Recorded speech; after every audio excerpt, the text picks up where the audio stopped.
Taiwan में शक्तिशाली भूकंप से लोगों के आशियाने जमींदोज हो गए। पहाड़ों की दरकनी और हाईवे पर बने टनल के धंसने से कई लोग फंस गए। ताइवान की नेशनल फायर एजेंसी के मुताबिक भूकंप के चलते 120 से ज्यादा लोग फंस गए। फायर फाइटर और रेस्क्यू विभाग की टीमें मलबे के ढेर में जिंदगी की तलाश में रात दिन जुटी है। पहाड़ों की चोटियों से लेकर ताइवान के घने जंगलों के ऊपर हेलीकॉप्टर और C-130 एयरक्राफ्ट उड़ान भर रहे हैं। ताइवान के हुलियन शहर में भूकंप से जमींदोज हुई इमारतों और टनल के मलबे के ढेर में रेस्क्यू की टीमें जिंदगी की तलाश में जुटी हैं। ताइवान में आए 7.5 की तीव्रता वाले विनाशकारी भूकंप के बाद जिंदगी बचाने के लिए रात दिन रेस्क्यू ऑपरेशन चलाया जा रहा है। आधुनिक मशीनों से लैस फायर फाइटर के जवान भूकंप के जोरदार झटकों से झुकी इमारतों में फंसे लोगों को बाहर निकालकर सुरक्षित जगहों पर भेजा जा रहा है। ताइवान की नेशनल फायर एजेंसी के मुताबिक विनाशकारी भूकंप ने ताइवान के हुलियन शहर से लेकर कई दूसरे इलाके में भयानक तबाही मचाई है। जलजले से हजारों लोग घायल हैं और सैकड़ों लोग लापता हैं। ताइवान की नेशनल फायर एजेंसी को अब तक 120 से ज्यादा लोगों के फंसे होने की खबर मिली है, जिनमें से 77 से ज्यादा लोग भूकंप से जमींदोज हुए टनल में फंस गए। हाईवे पर जलजले के चलते जगह जगह टनल के हिस्से टूटने की वजह से कई रास्ते बंद हो गए हैं। टनल के मलबे में दबे लोगों को बाहर निकालने के लिए रात दिन रेस्क्यू ऑपरेशन चलाया जा रहा है।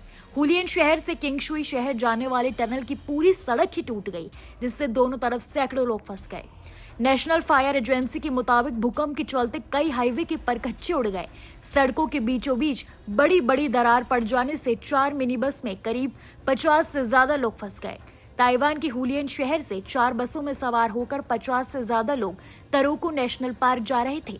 तभी शक्तिशाली भूकंप से धरती डोलने लगी, पहाड़ दरकने लगे और लैंडस्लाइड के चलते बड़ी बड़ी चट्टानों के साथ मलबे का ढेर सड़कों तक पहुंच गया।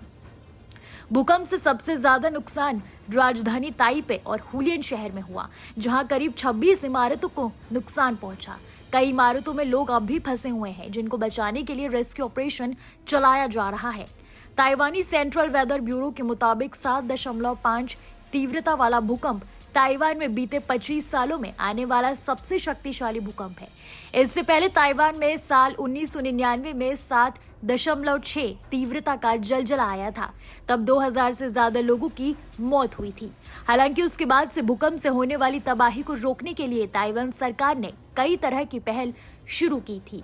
7.5 तीव्रता की कैटेगरी वाला जलजला भारी तबाही मचाने वाले होते हैं। फिर भी ताइवान में विनाशकारी भूकंप आने के बाद क्विक रिस्पॉन्स से जान माल का बहुत ज्यादा नुकसान नहीं हुआ है। भूकंप से जमींदोज हुए इमारतों और मलबे के ढेर में फंसे लोगों की जिंदगी बचाने के लिए ताइवान में रेस्क्यू ऑपरेशन युद्ध स्तर पर चलाया जा रहा है।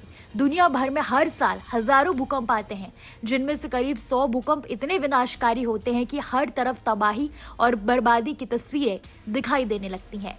भूकंप से राजधानी ताइपे और हुलियन शहर के 91,000 से ज्यादा घरों में बिजली गुल है। पूर्वी ताइवान के हुलियन शहर में बहुमंजिली इमारतों के साथ ही भूकंप से बिजली के तारों और पावर प्लांट को भारी नुकसान पहुंचा है। ताइवान के सेंट्रल इमरजेंसी ऑपरेशन सेंटर के मुताबिक ताइवान में 6 घंटों के भीतर 100 से ज्यादा आफ्टर शॉक आए, जिससे राहत और बचाव का काम प्रभावित हुआ। ऐसी तमाम देश दुनिया की खबरों के लिए देखते रहिए न्यूज नेशन डिजिटल।